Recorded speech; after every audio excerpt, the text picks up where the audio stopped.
Sunana Alhaji Abubakar wanda aka fi sani da Jikan Malam. Ga kwanaki wani a jaka ita ko mota Allah ya hada shi da tantan. Kawai mu buge tantan suka yi buci-buci. Kamar yadda aka tambayi tarihin rayuwata, an haife ni a unguwar Gama a Brigade nan layin 'yan dusa. Kuma na taso a ƙarƙashin makarantar Malam Kamisu mai almajirai a nan layin Rijiya. A nan ne makaranta ta allo. Kuma Allah da hikimarsa akwai Alhaji Malam Usman wanda aka fi sani da ɗan marayin zagi, shine halifan Malam Lawan Kalarawi, Allah ya ji kansa. A sanadiyar zuwa da muke haka da abokai mana zuwa unguwar, to sai ya zama na cewar kayan wa'azi sai mu gansa a tare. Lokacin za a ɗauki kaya a tafi Shahuci can inda Kalarawi yake wa'azi. To a matsayinmu na wanda muka ga kamar mu aikin ƙarfi muke a wajen, sai in ga ana ƙyama kayan lasifika da inji, sai in ga da kowa yana gudun zai ɗauka. Sai nake cewa to ba matsala, na tambayi Alhaji na ce to zan zo rika kai kayan. To zan ɗauki kayan wa'azi kayan wa'azi in kai, ina makaranta dai. To daga nan Allah da hikimarsa har ta kai cewar duk lokacin da Malam ya zo sai ya ce mu je mu ɗan fara ƙira'a haka.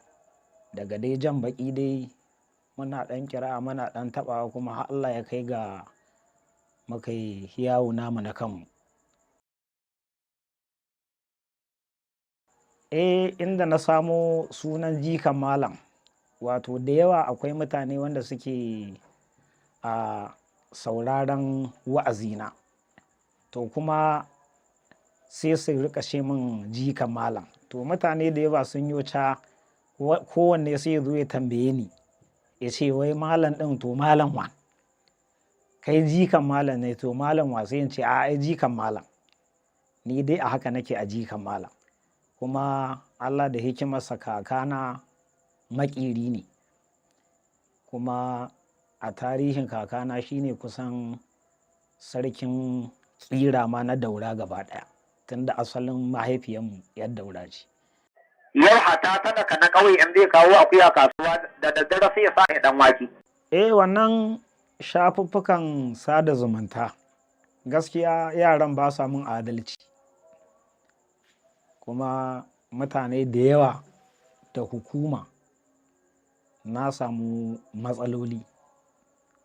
Amma da yake gwamnatin ƙasarmu ta Najeriya gwamnati ce mai adalci, wadda za ta iya ɗaga wa mutum ƙafa, an san neman abinci yake.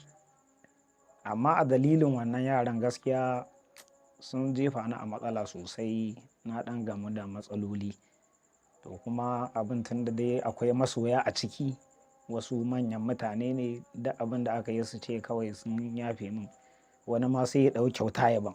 Yace akwai giya a gidan aljanna, akwai madara a aljanna, sannan akwai 'yan mata a gidan aljanna. To abin ne na gani gaskiya salan ya kamata mutum ya tafi da zamani.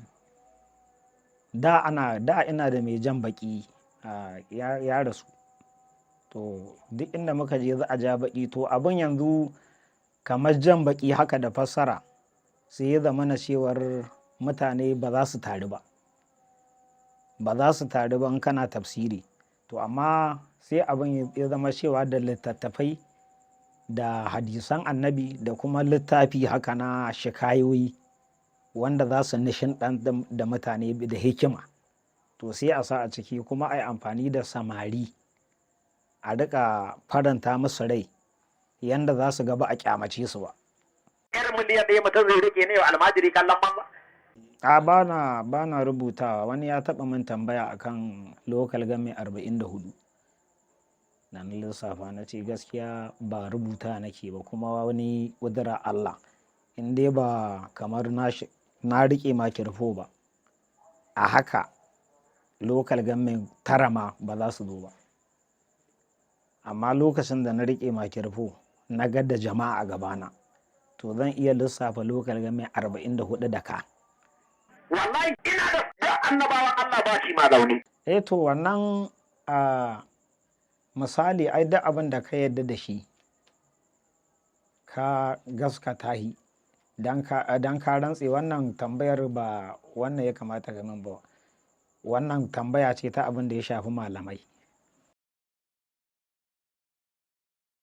Sai dai kawai dan jan kunne da kashedi, da kuma akwai manyan mutane wanda zan je gaban su ce don Allah abubuwa da Allah in gyara harshe na. Kai talaka ka kiyaye kunan masu kuɗin nan, billahi lazi zaka sha kunan alaka. Gaskiya albarkacin wannan karatun na samu alfarma ta sanin mutane manya wanda Allah da hikimarsa ko a hasashe na a yanda nake gani ko lascara na zama hanyar da na samu wajen manyan mutane ba zan gansu ba, amma a dalilin alkur'ani na je ƙasashe na gefen nan wanda an karɓe ni irin taron da ake wa babba, to wannan abin ya ƙara min daraja. Babban burina har ga Allah abin da yake rena an ga talaka ya fita daga cikin kunci na rayuwa. In ba kana zuwa Abuja ba kada kai zuciya nesa, wallahi jinin ka sai ya hau. A yi ta shawara akan 9,000. Kuma dai za ka canza sai ka laɓe, kar ka canza wa dai idan shiga ka.